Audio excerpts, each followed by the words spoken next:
At exactly 7, can you feel the anticipation? I hope you can. Welcome to the Danish Institute at Athens. My name is Christina Jacobsen. I am the director. It's a pleasure to see so many people. It's a very special pleasure to welcome tonight's speaker, Emeritus Professor Arne Strid. Professor Strid was born in Sweden. He studied botany, chemistry and genetics at the University of Lund and graduated in 1970.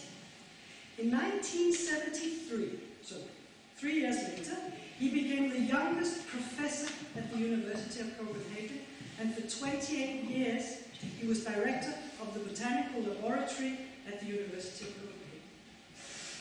In 2001 and 2008, he returned for a short period to his native country as director of the Göteborg Botanical Garden and the Natural History Museum of Göteborg. But it was only for a short while, and he and his wife, Barbara, are now back in Denmark, as we're happy to know. Professor Strid is Emeritus Professor at the Universities of Lund and Copenhagen, as well as the University of Athens, the National and the Capodistrian University of Athens, and the Berlin-Dahlem Botanical Garden and the Botanical Museum. He has discovered and named more than 100 new species in Greece, Turkey, Australia and South Africa. Several have been named after him by colleagues, such as the Crocus stridi, the Onosma stridi, the Sagna stridi, all growing in Greece. Professor Strid is a prolific author and editor. He is the author of Wildflowers of Mount Olympus from 1980, Mountain Flora of Greece, Volume 1 from 1986, and the Flora Hellenica biography from 2006. He has co-edited several volumes with the British botanist Dr. Kit Tan, such as the 2 volumes of the Flora Hellenica from 1997 and 2001, the Mountain Flora of Greece Volume 2 from 1991, and Strid and Tan have also co-authored Wildflowers of Greece from 2009. I also want to make a special mention that Professor Strid is the co-author, or sorry, no, not the co-author, actually the co-editor of the Red Data Book of Rare and Threatened Plants of Greece from 1995. And in 2016, the Berlin-Dahlem Botanical Garden and Botanical Museum published his magnificent 2-volume Atlas of the Aegean Flora. As I said, today has been much anticipated. I hope you will join me in a warm welcome to Professor Arne Strid, fresh from fieldwork.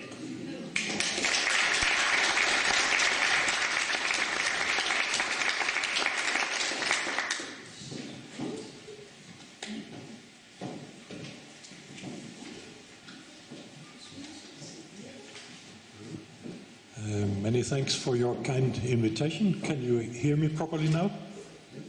Okay. Well, then let's get started with the botanical exploration of Greece.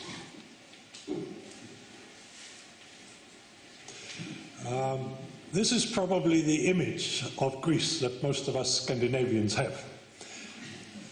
It's not incorrect, but also it's not the complete picture. Sorry. This is also Greece. One of the Prespa lakes in the northwestern corner, by the borders to Albania and North Macedonia, where winter temperatures can drop to -20, and there is snow for several months per year. And there is everything in between. Although Greece is a relatively small country, it has a great diversity in topography, geology, climate, soil conditions, which makes for a rich and interesting flora, with nearly 6,000 species of flowering plants, which is about 4 times as many as in Denmark and about twice as many as in Germany. Because of the many islands and mountains, Greece is a sort of great natural laboratory for students of biodiversity and evolution.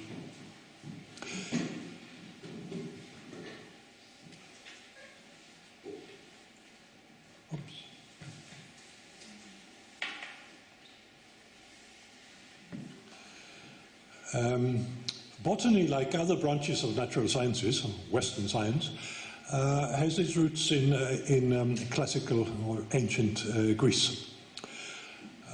This is a seemingly ordinary Greek village. You can see an olive grove in the foreground, a little bit of flowering Nerium oleander along the creek on the lower left, and low shrubs on the dry hills in the background. But this place is unusual, at least in one respect. This is the birthplace of the first botanist. It's the village of Eresos on the western part of the island of Lesbos, not far from the famous petrified forest.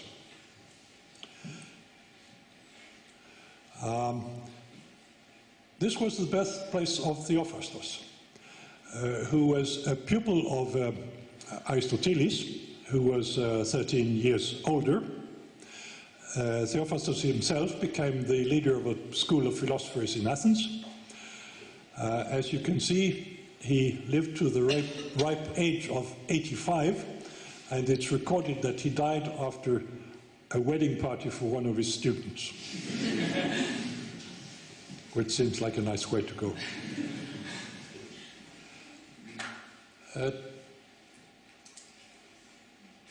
Today, we remember Theophrastos, for instance, in the name of the wild Cretan date palm, Phoenix theophrasti. Some of you will have been to Vai in eastern Crete, where there's a small forest of them. The dates are quite small, but they are sweet and tasty. This is Cerastium theophrasti, which occurs only in the summit area of Mount Olympus, and was the type specimen of this species was collected on an excursion with Theophrastos. Not the old one, but a club for students of botany at the University of Copenhagen, which existed at that time. Cerastium theophrasti, occurring only above 2,500 meters on Mount Olympus.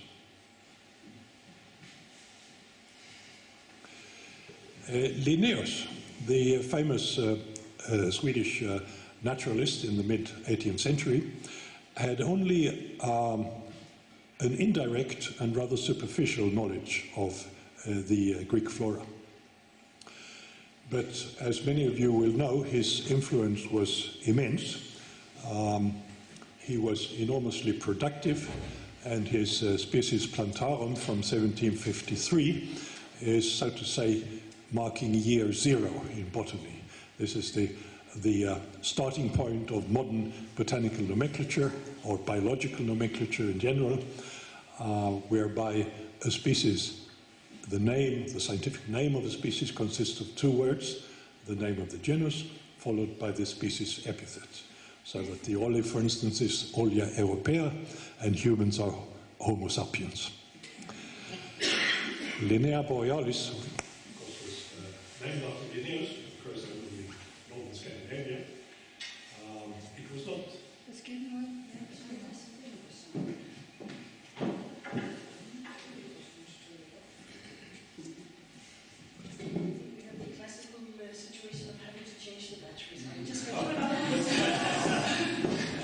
Maybe I can just talk a little bit louder. Linnea borealis, of course, is named after Linnaeus, not by Linnaeus himself. It's considered bad manners to name a plant after yourself. So it was named by one of his colleagues, undoubtedly on the instructions of Linnaeus. Linnaeus writes in his autobiography that Linnea is named after Linnaeus, whom it resembles. It lives in the far north. It is of low stature, inconspicuous, and little appreciated. Which, of course, is nonsense, because Linnaeus was quite aware of his importance. So, Linnaeus' knowledge of the Greek flora, as I said, was superficial and indirect. It came mainly from two sources. One of them was Tournefort, the French naturalist Joseph Piton de Tournefort, who had traveled in the Aegean area and also further east around the year 1700. As a young man, Linnaeus spent 3 years in Holland, and in that period he also visited Paris and had the opportunity to study the collections of Tournefort. The other source of information for Linnaeus on the flora of Greece was even older Venetian sources on the flora of Crete, going back sometimes to the late 1500s. It was up to this man to make the first serious botanical exploration of Greece. John Sibthorpe was a professor in Oxford, as indicated by his red gown. In 1786 to 87, he made a long expedition in present-day Greece, Western Turkey and Cyprus, all at that time, of course, under the Ottoman Empire. When passing Vienna on his way south, he was fortunate enough to acquire the company and services of Ferdinand Bauer, perhaps the best botanical illustrator of all times. They traveled together for 2 years, and Sibthorpe collected plants, Bauer made sketches and watercolors. Sibthorpe made a second expedition in Greece in 1794 to 95. This was less successful. This time it was without Bauer. He returned to England in bad health and died only a few months after coming home. Sibthorpe was a wealthy landowner, and in his will he bequeathed a considerable fortune for the publication of an illustrated work called Flora Graeca Sibthorpiana, which was to appear in folio volumes with the illustrations of Ferdinand Bauer. James Edward Smith, one of the leading English botanists at that time, was hired to prepare to study the collections of Sibthorpe and prepare the descriptions. Here are some of the plants that Sibthorpe and Bauer found collected in Western Crete. The one in the middle is Ancusa cespitosa, which occurs only about 1,500 meters in Lefkarori, which shows that they must have ascended to at least that altitude. It took a long time to produce Flora Graeca Sibthorpiana. One of the executors of the will was a friend of Sibthorpe's called John Hawkins, also himself a naturalist and also, well, a versatile scholar, also an archaeologist and geologist, who had traveled in Greece and the Levant, partly together with Sibthorpe and partly on his own. Hawkins was the first to see the horse chestnut, Aesculus hippocastanum, in the field, probably when crossing the Pindus Mountains, approximately at the present Katara Pass or Metzavon or somewhere in that area. The horse chestnut occurs only in the Pindus Mountains and a little bit further north in the Balkans. It is actually quite rare, but came to Europe, to Germany already in the 1600s from Turkey. And in old works it's cited that it grows wild in Turkey, or some sources say in Persia, and it was only around 1790 that John Hawkins first saw it in the wild.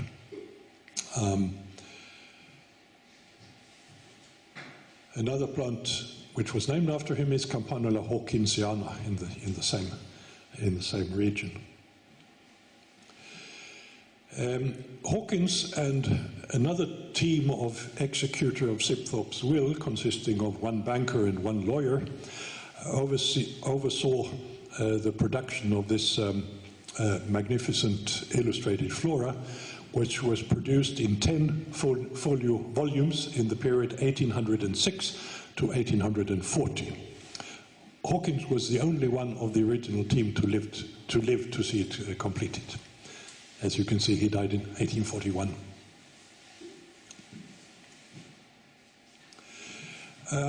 Flora Graeca Sibthorpiana is remarkable particularly for the illustrations by Bauer. But it's also a work that is of botanical interest right up to this day, because about 300 of the 1,000 species occurring there were new to science at that time. So that the illustrations or the underlying specimens are type specimens, which are important even for modern botanists when it comes to deciding the correct names for species. To indicate the quality of Ferdinand Bauer's illustrations, we can see at this. We can look at this Silene gigantea. We have the whole plant there at the left, and on the right some enlargements where you can see a little fly has got stuck on the sticky stem with these glandular hairs, and down here is a seed of some compositor which could probably be identified. Bent Jonsson, a very gifted and productive botanical illustrator in Denmark, used to say that Ferdinand Bauer set a standard which everybody since has tried to achieve.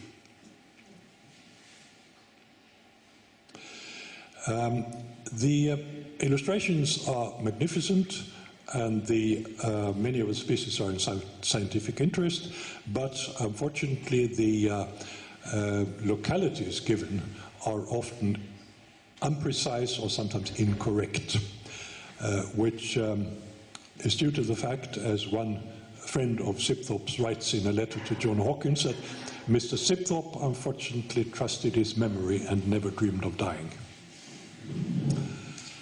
But in some cases, we actually have rather precise localities.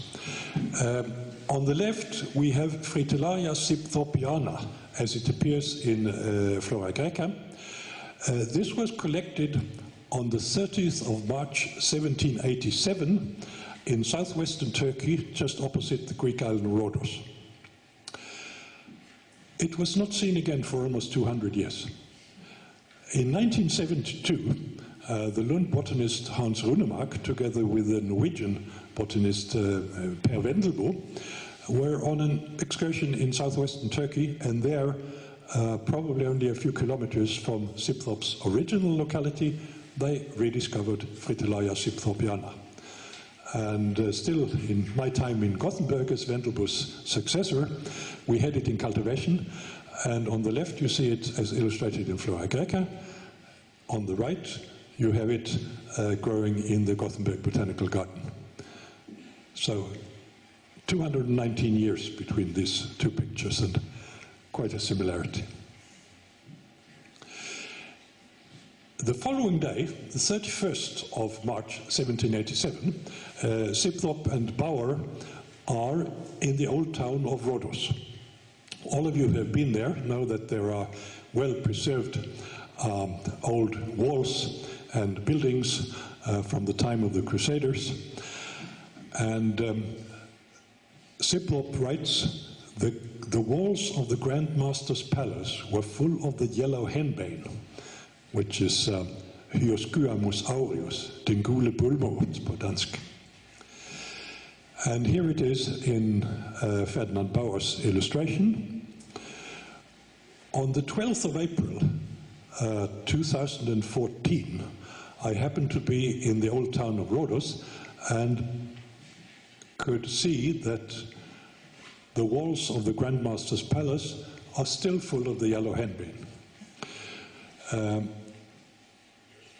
The calendar, the old Julian calendar used at the time of Sibthorpe, runs 13 days behind the modern Gregorian calendar. And that means there is 227 years to the day between these two pictures, but hardly more than 100 meters between the localities.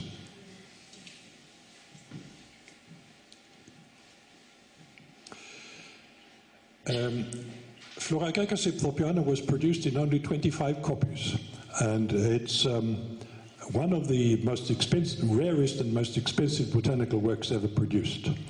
There is a single copy in Scandinavia, and there's one copy in Athens in the Gennadius Library.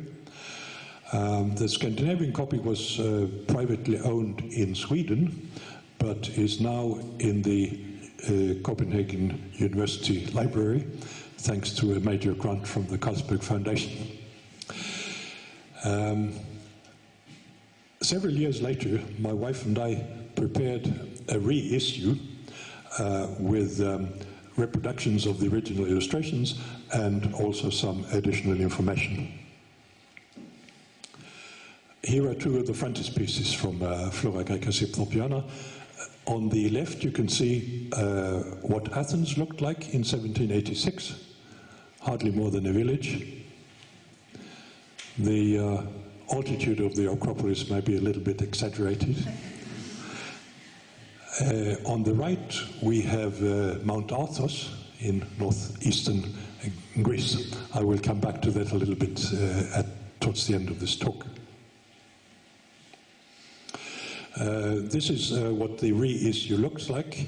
We have for each species a two-page spread with the original illustration reproduced on the right-hand page. And on the facing left-hand page is a description and a little bit of additional information and a distribution map. So here you can see it's an East Aegean species called Arum dioscoridis. The illustration I think actually was made on Cyprus. So it occurs in East Aegean Islands, Western Anatolia, and Cyprus.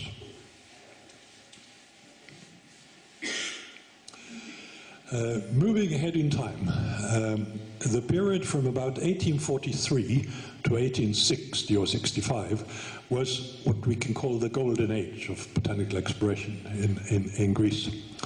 One of the leading figures was Theodor von Heldreich. He was born in Dresden and came to Greece as a young man. This was at the time of King Otto. He arrived in Greece in 1843 and stayed for the rest of his life.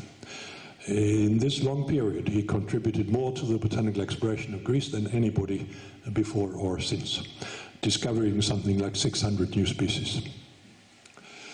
Here are some of the species named after him or by him.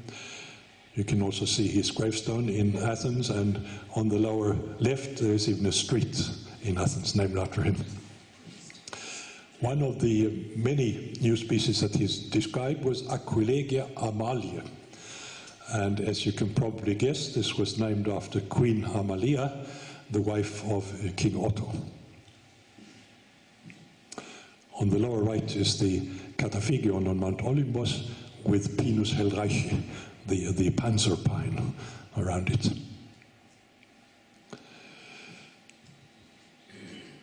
A contemporary of Heldreich's was Theodoros Orphanides, professor at the University of Athens. He was not only a botanist but also a poet, and apparently a well-known figure on the cultural scene of the young capital at that time, at the mid-19th century. When my granddaughter saw this picture, she figured that he looked more like a circus director than a botanist. But you should make no mistake, he, in spite of his somewhat roundish appearance, he was an excellent field botanist. He traveled to remote mountain areas and made many remarkable discoveries, some of which we can see here. One of his discoveries was a small autumn-flowering snowdrop, which we see here on the upper right.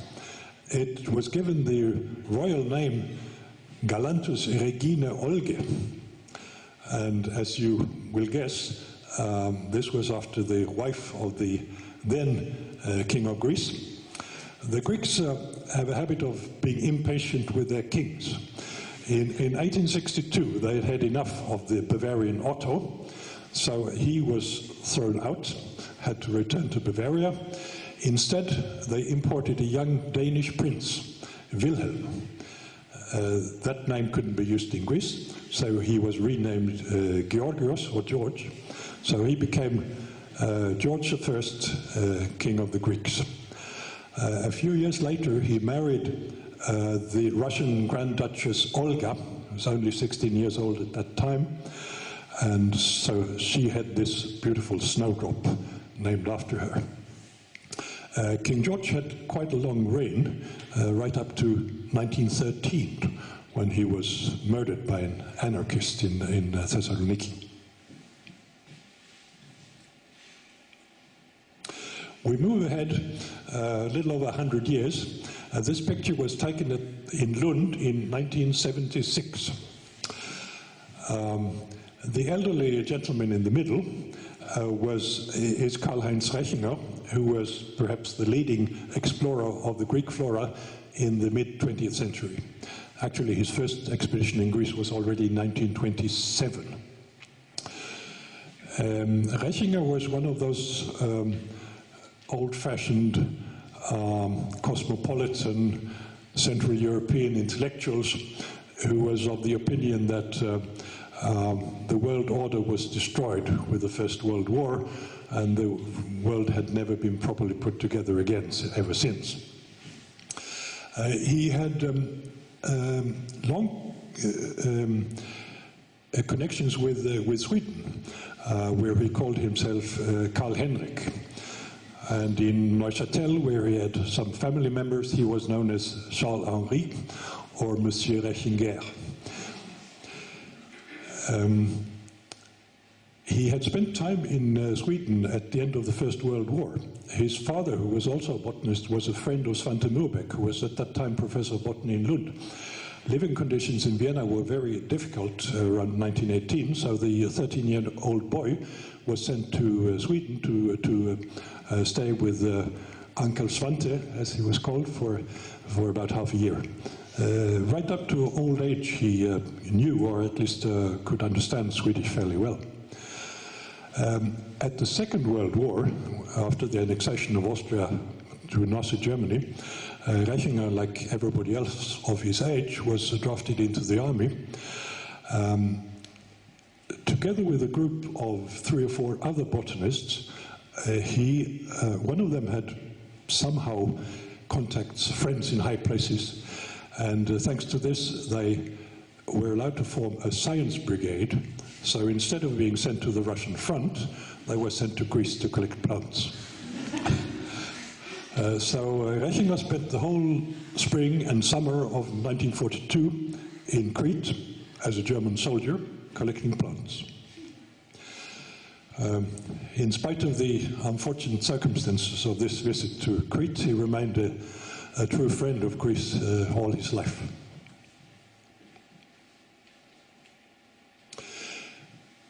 Partly inspired by Rechinger, the Swedish botanist Hans Runemark, here on the left, started in 1957-58 a series of investigations of the plants on the Aegean Islands. He had figured out that the Aegean Islands would be the perfect place to study biodiversity and evolution. This picture was taken around 1969. In the 60s, we made many trips in the Aegean, often together with Dimitris Kopolitis, the skipper on the right here, in his little kaiki Panomitis.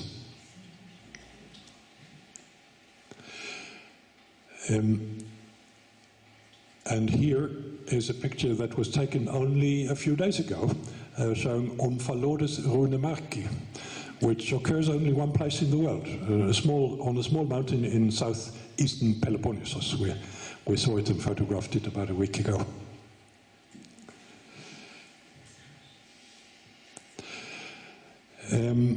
About 50 years later, a group of Runemark's former students were back in the area to mark the 50th anniversary of our first botanical travels here. We came to the harbor of Naxos, and there we could see to our joy that the small ferry now traveling on the route between Naxos and Amorgos is named Express Kopolitis, after the old skipper. And here my wife Barbara is about to board the ferry. We traveled for maybe 4 or 5 hours south of Naxos, then arrived in the harbor village of Katapola on Amorgos. One of the first things we did was to walk in the surroundings. We passed the necrotafio and found a new and beautifully decorated grave, and you can see that this is actually the resting place of the old skipper, Dimitris Kopolitis, 1926 to 2014. And he had also, there was also a picture of him, and he had got with him one of his most important attributes, the violin.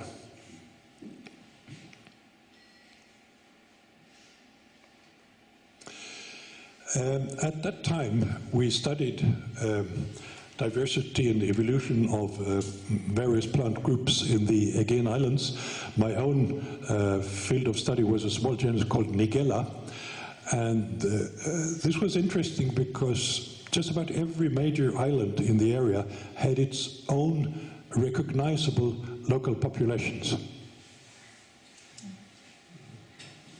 Here are Nigella from a number of Aegean islands.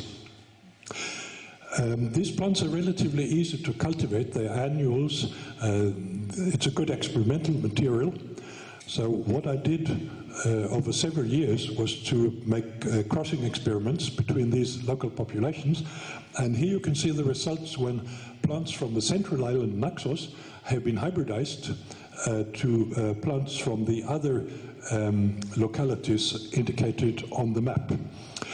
The numbers and the thickness of the lines indicates the fertility of the hybrids. You can study that by counting the percentage of well-developed pollen. So they are, can we say, an indication of the genetic similarity between the parents. You can see that if you hybridize a plant from Naxos with one from Karpathos down here, it's this one and that one. They look rather different, and the hybrid has a fertility value of 40, which is quite low. It means in principle that no seeds are produced. There is a sterility barrier. So these two populations are like horse and donkey. They can be hybridized and produce a sterile mule. In the case of the population here from Western Crete, this was so different that no hybridization was possible. So these are rather like horse and zebra.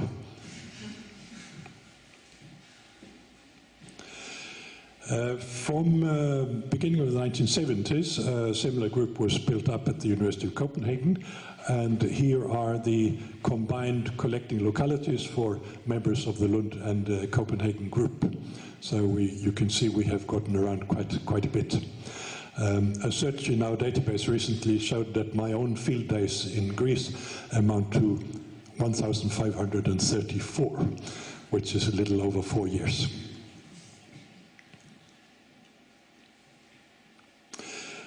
These two ladies have played a very important role in the contemporary or recent botanical exploration of Greece.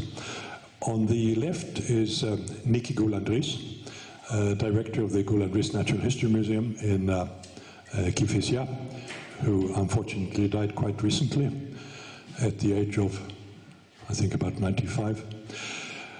And on the right is Elis Stamatiadou, who was the most important plant collector of the Goulandris Museum.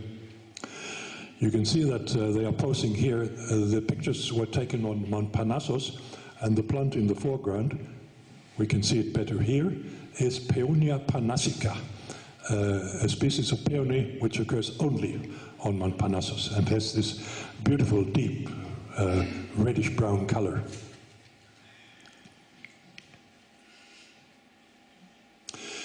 From about 1988, we have built up a database for the Greek flora, where all herbaceous specimens, literature records, field notes, etc., are being registered with their geographical coordinates. And this is the status of the database. Quite recently, you can see we have a total of a little over 1 million records.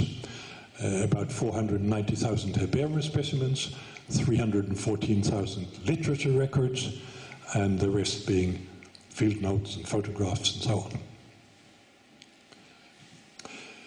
on. I think about between 20 and 25 man-years have been used in building up this database. So why have we used so much time and work when biodiversity information can be gathered on the internet from the Global Biodiversity Information Facility, GBIF? Well, you have the answer here. There are the number of records for some common species in GBIF and in our database. And you can see that we have more than 10 times as many. And the most important difference is probably not in quantity, but in quality. A couple of years ago, the database and other information was used for producing this Atlas of the Aegean Flora, which appeared in 2 volumes, one with text and color plates and one with distribution maps. This is heavy science, 6.2 kilos. And here are some extracts. On the left, an example from the map volume, Cyclamen graecum. This is the autumn flowering cyclamen, which is fairly common on Attica. And on the right, from the corresponding text volume, the text for this species. There is also a photo appendix, including these 2 species, Cyclamen graecum on the left, and Cyclamen persicum on the right. Cyclamen persicum was named already by Linnaeus, and it's one of his geographical mistakes. It does not occur in Persia at all, but occurs on the East Aegean Islands, Western Turkey, and Cyprus. That's all. And that is actually the wild progenitor for most of the cultivated garden forms of cyclamen. A little bit of statistics for the Aegean flora. Cyclades in the middle, Cretan Carpathos in the south, the East Aegean Islands, Evia and Attica, and the Eastern Peloponnese. You can see for each district there are 2 figures. The first shows the total number of species registered for that area. And the second figure shows the number of species not crossing the dotted line into the neighboring area. So on the East Aegean Islands, a total of 2,410 species have been registered. No less than 937 of these are lacking in the Cyclades. In the Cyclades, it's a slightly lower number of species, 1,661. Only 188 of these are lacking on the East Aegean Islands. So the Cyclades are a little bit impoverished with respect to the number of species. For paleogeographical reasons, I suppose. Already Rechinger was talking about a Cycladenfenster or Cycladenlücke. Some species occur around the Cyclades but are lacking on the Cyclades. Actually, if you plot the number of species per island, the Cyclades are not significantly poorer than other islands of the same size, but this is mainly because there is a large group of common Mediterranean species which are evenly distributed in the whole area, whereas species with distribution limits in the area are underrepresented in the Cyclades. Here is an example also of what we can use the database for biogeographical statistics. The island of Carpathos is almost exactly halfway between Crete and Rhodos. And you can ask yourself, is the flora most similar to that of Crete or to that of Rhodos? Well, I won't go into the way the calculations were made, but the result was that the comparison Carpathos-Crete gave an index value of 60, and the comparison Carpathos-Rhodos an index value of 33, which means that the flora of Carpathos is much closer to that of Crete than to that of Rhodos. You can say that it has a European character rather than an Anatolian character. And the main reason for this is paleogeographical. The Central Aegean Islands are the remnants of a broad land bridge that at one time connected what is now Greece with what is now Turkey. This was broken up in successive stages and in such a way that the southern islands are generally older than the northern. One of the first events was a sea arm penetrating from the southeast between Karpathos and Rhodos at a time when Karpathos and Crete were still connected. It continued up like this between what is now the Cyclades and the East Aegean Islands. This is actually one of the most distinct biogeographical borders in the whole area. I have called it Rechinger's line, which alludes to Wallace's line, which is a biogeographical border in Southeast Asia. If we look at the total number of species in different parts of Greece, many probably have the impression that Crete is particularly rich in species and has a particularly interesting flora. Well, it has an interesting flora because there's such a high concentration of local and unique species. But if you look at the total number of species in Crete and in 5 other areas of the same size, you will see that the northern areas are actually quite a bit richer in total number of species. And the highest numbers are actually found in the north-central and northeastern parts of the country. Probably the highest biodiversity in the whole of Europe is found in the Central Balkans, an area consisting of northern Greece, Albania, North Macedonia, Kosovo, and a little bit into southern Serbia.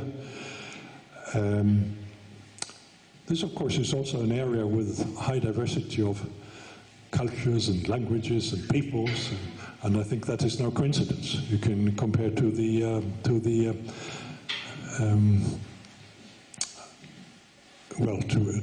many other mountainous areas. When I was traveling to Greece a couple of months ago from Copenhagen, Aegean Airlines magazine had this cover photograph. I discovered immediately where it had been taken. The photo has been taken just above the town of Metsovon, in the a little bit west of the Katara Pass. The young lady was probably not aware of the fact, but this is the southernmost European locality for the small beech forest plant called Adoxa moscatellina, desmowood in Danish.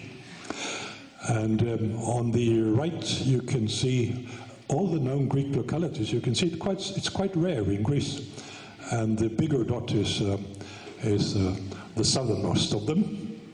It's quite a common plant in Denmark, as many of you will know. Actually, the flora of beech forests in Greece contains practically all the species that we find in Denmark, plus a few others.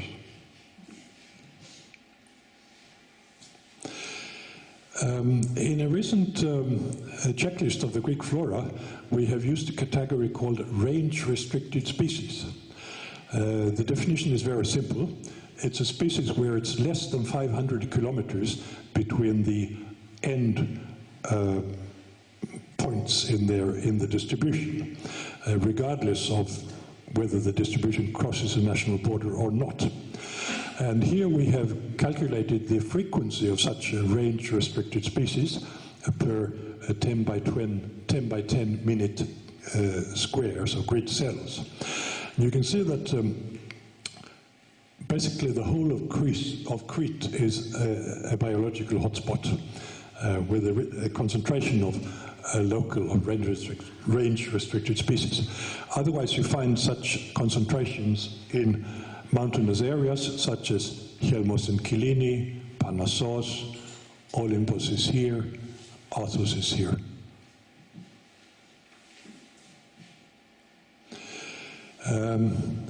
The next project that I hope to complete will be an atlas of all the Greek species of flowering plants, about 6,000 of them.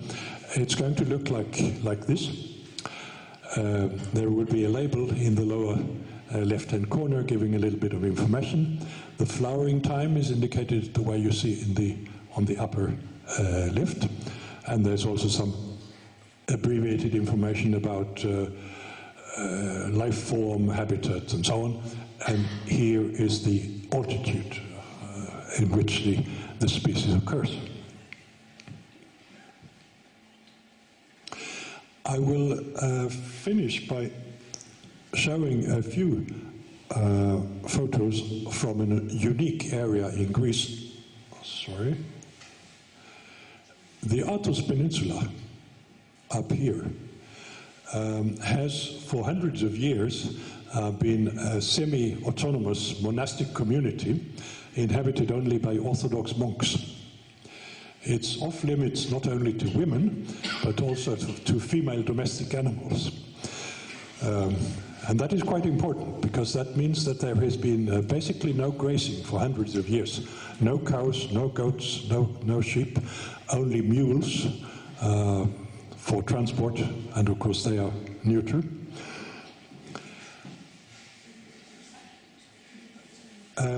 Once, when the flight from Athens to Copenhagen passed right over Mount Athos, I was fortunate enough to have a window seat and to get this fine view of the mountain.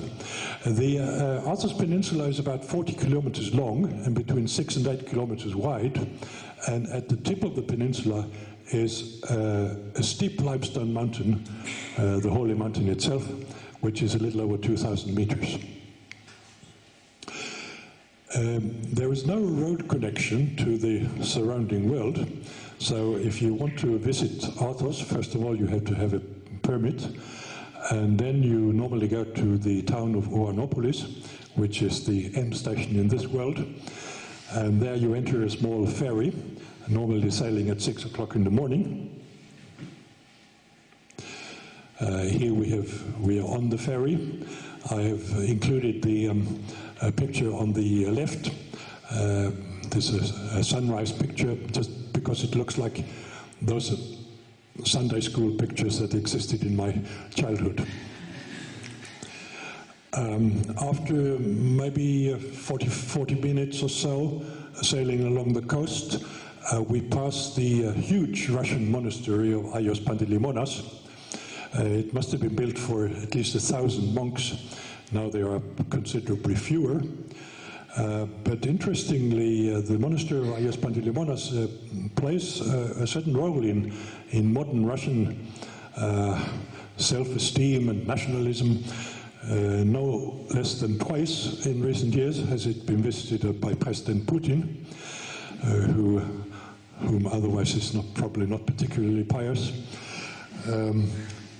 The Greek newspapers noted that he got a finer position in the church than the patriarch. We continue along the coast, past several other monasteries. One of them is this spectacular Simonas Petras, built on a steep cliff. And down by the sea is the arsenal of Simonas Petras, the defense tower and weapon store. And a little bit further out, one of the most beautiful churches in Greece, in the Skiti of Agia Anna.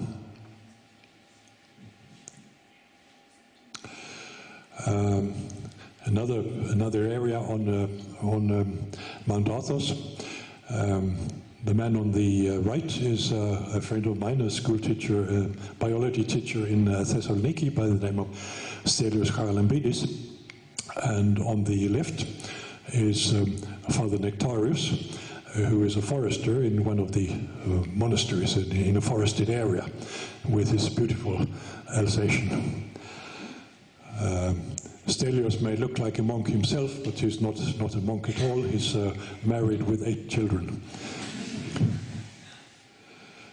About 5 years later, Stelios and I again visited Father Nectaris.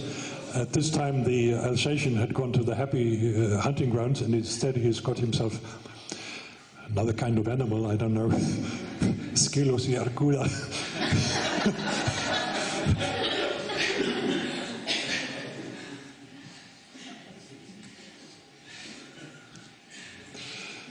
Here we are at the foot of the mountain in a small settlement called Kerasia, which is home to about 12 or 15 monks, led by the man in the middle here, Father Theologos. Here, an excursion group is getting ready for the long walk towards the summit early in the morning.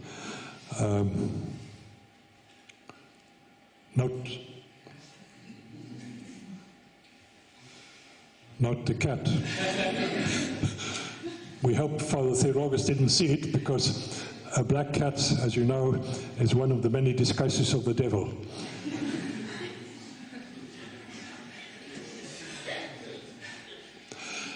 After several hours of walk, we are about halfway. We can see the summit of the Holy Mountain in the background.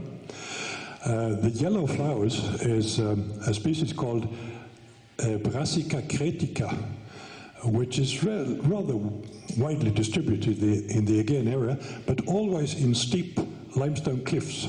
On Arthos, where there's no grazing, it grows everywhere along the tracks. And on the left, you have Ferdinand Bauer's excellent illustration of it from Flora Graeca. Finally, the summit of the mountain. As you can well imagine, it's marked by a big metal cross, but note also the weapons behind. In the old days, when there were many pirates in the North Aegean area, the monks were quite capable of defending themselves. My 16-year-old grandson couldn't help rising not to 2,033 meters, but 2,035.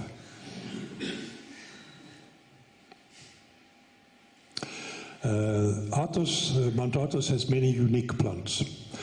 As you can see, many of them are called Sancta or Artua.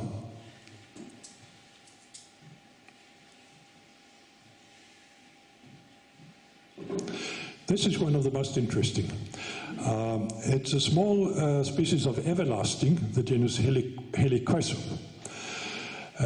This was found by Sipthop and Bauer when they ascended Mount Athos on the 10th of August 1786, and appeared in Flora Graeca under the name of Gnaphalium virginium, which is a very appropriate name, named after the only woman on Mount Athos, the Holy Virgin.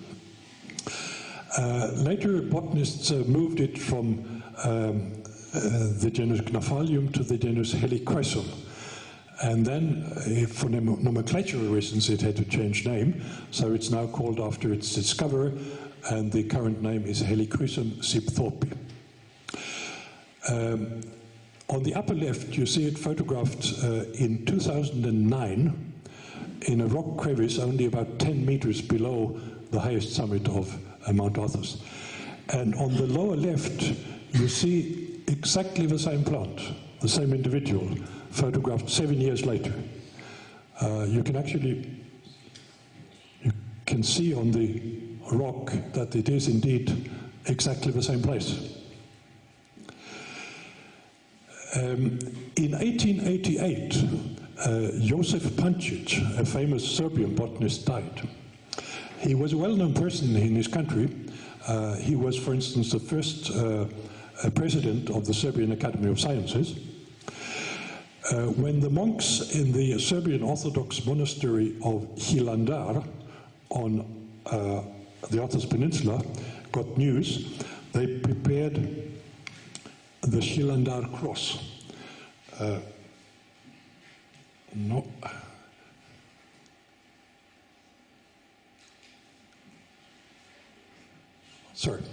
The Hilandar cross was prepared by the monks in the monastery of Hilandar, which is in the western half of the Athos Peninsula.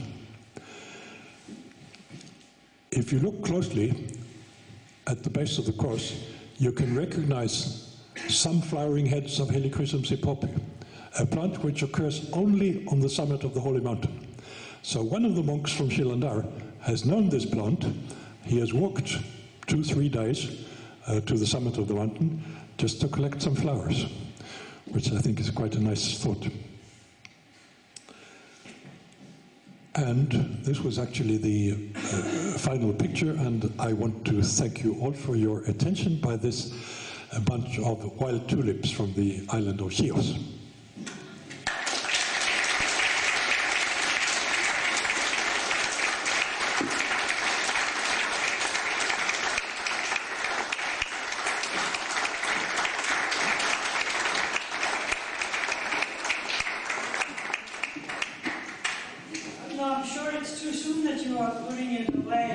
Thank you. So it's a little bit unfair to finish off with such a gorgeous place that half of us will never be able to visit. But we will give you and thank you for at least we've seen it. I'm sure that there are questions. Yes.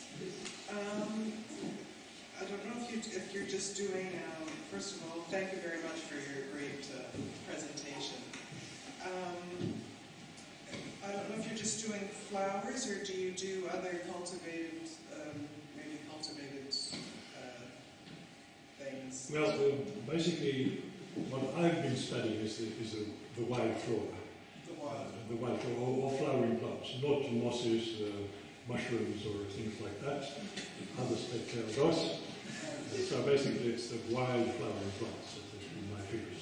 Well, what I was going to ask was that apparently there are sweet potatoes on Philippapu Hill that people have said no, there can't be because potatoes aren't endemic.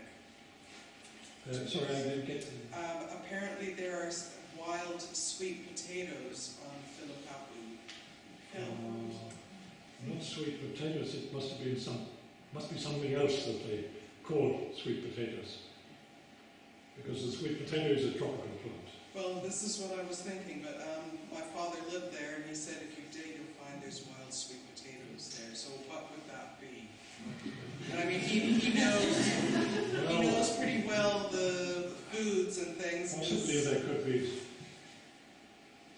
potatoes. Sorry?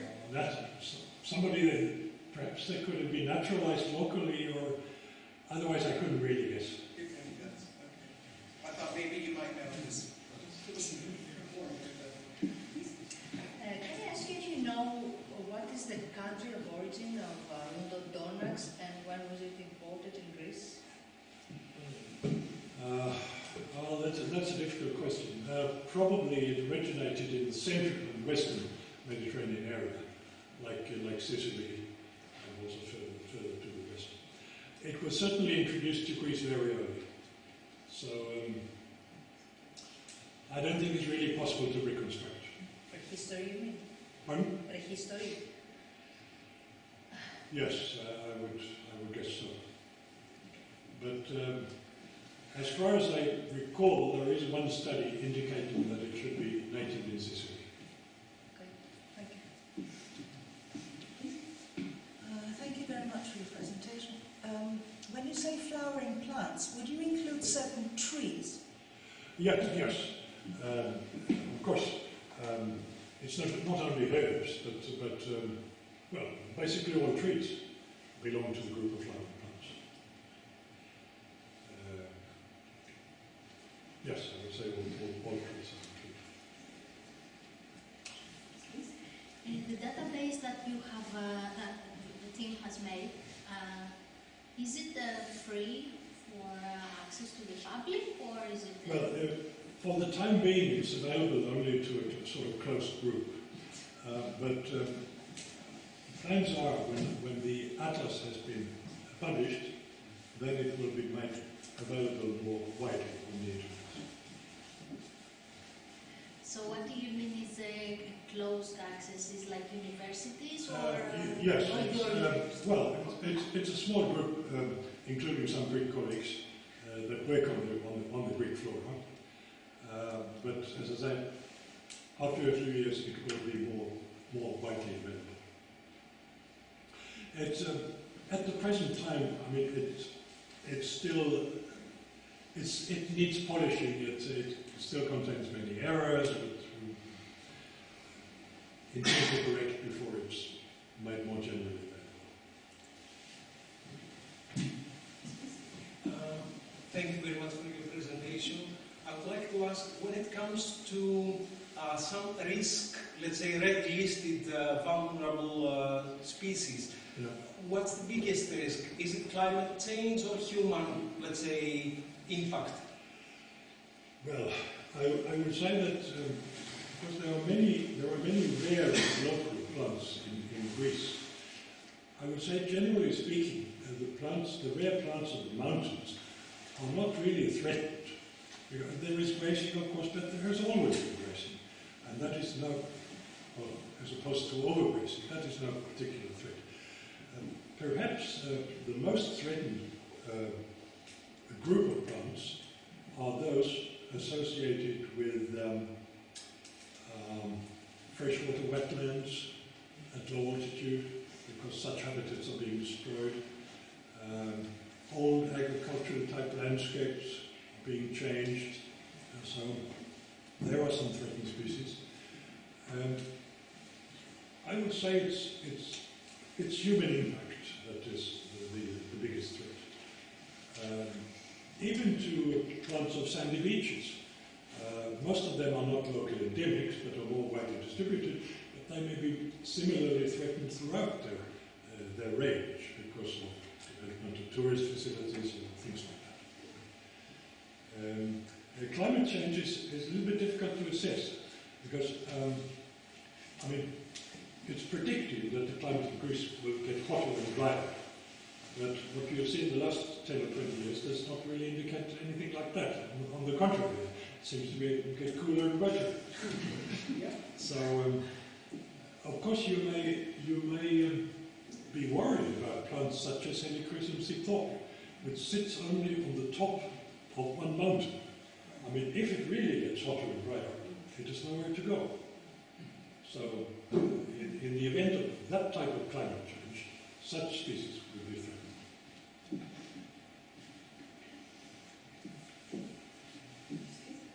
Yes, we saw in the presentations that the team has made a lot of effort and has explored many places in Greece. So, to the extent of your knowledge, do you think that, like in percentage, let's say, is all species are discovered in Greece, or there is a space That's or a good research question. or something like that? If you look at what has happened in, say, the last 20 years or so, I think on the average 3 or 4 new species have been described from Greece every year. So new species are still being discovered. Sometimes you may have your doubts if this is really a good species that's being described or if it's just a local population. But certainly there are some distinct new species that have been found in recent years. And there's nothing to indicate that there would not be additional species to be found in the future. It's just to go out and find them.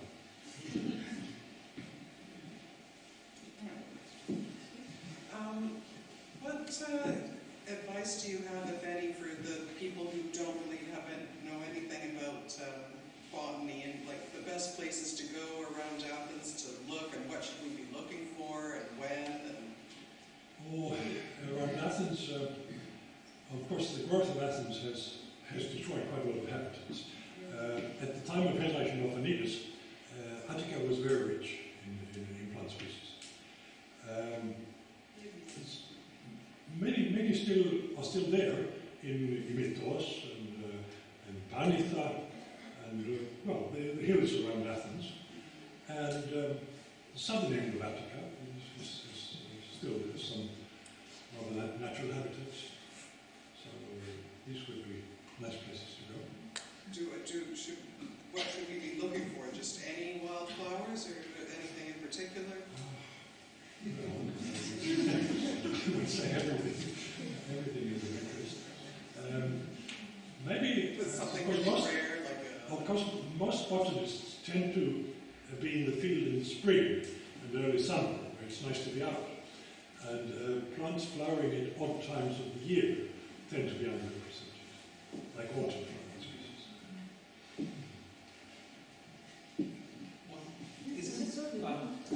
I consider myself a very amateur when it comes to botany, but there are some genus, like some families, like orchis, that seem to have so many,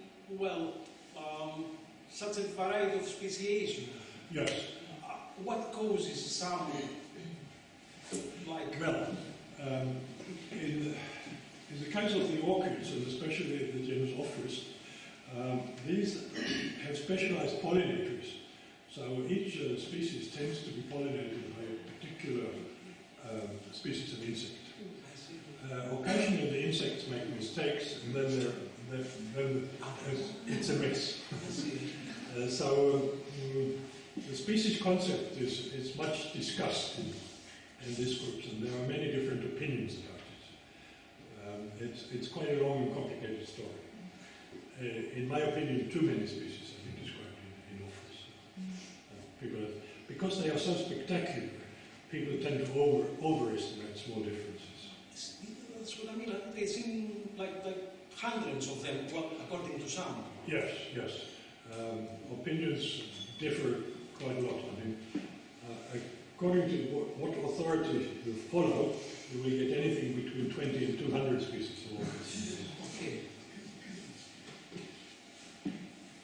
So that's why I can never recognize anything.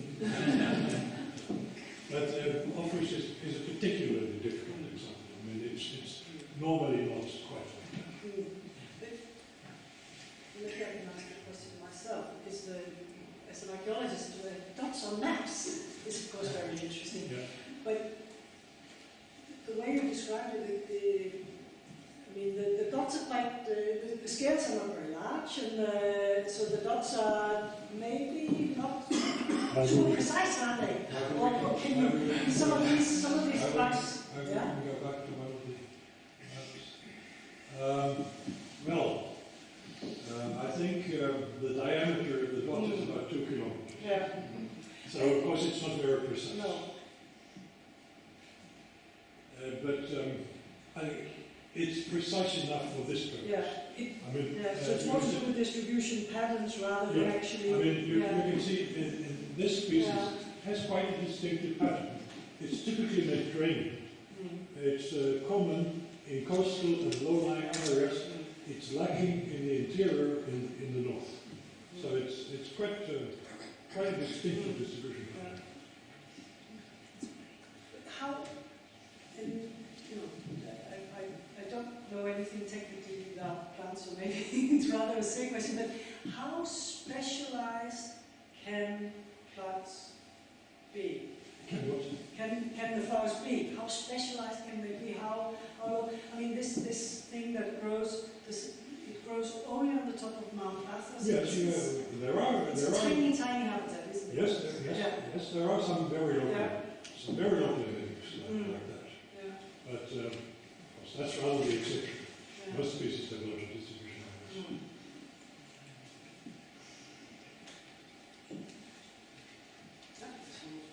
Two more questions. Why then biodiversity is richest in the north? Sorry? Why then biodiversity is richest in the north, you said? In the north, in northern Greece. Yes, what Biodiversity. Why is it bigger in the north? And why there are more species? Well, I think it has to do with the fact that these are areas with big diversity in topography, in geology, in climates, soil conditions, things like that. But I know that the glaciers decrease the riches. Yeah. Glaciers in the age of glaciers. The Ice Age. The glaciation. Yes.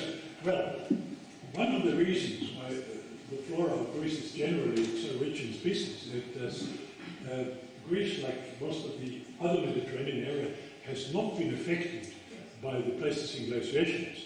when Northern Europe was covered by ice, there were ice-free areas in Southern Europe.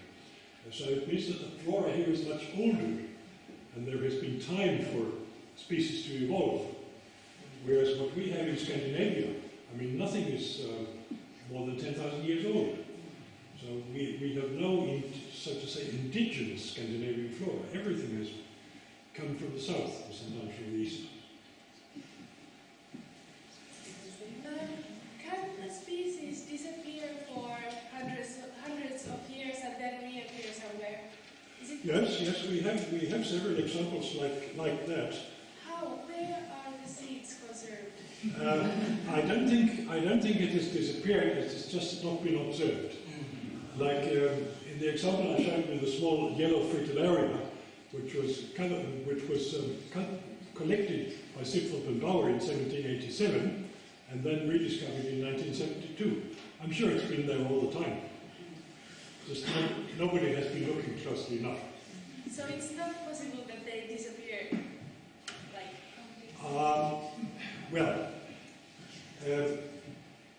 another example I showed was this yellow henbane, the Hyoscyamus aureus, which I showed occurring in the old town of Rhodes on the stone walls there.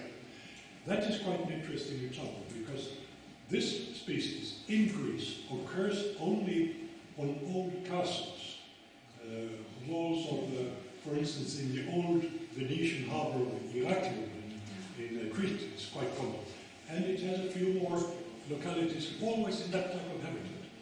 If you get further east into Syria and Palestine, there it occurs in natural habitats, in limestone cliffs.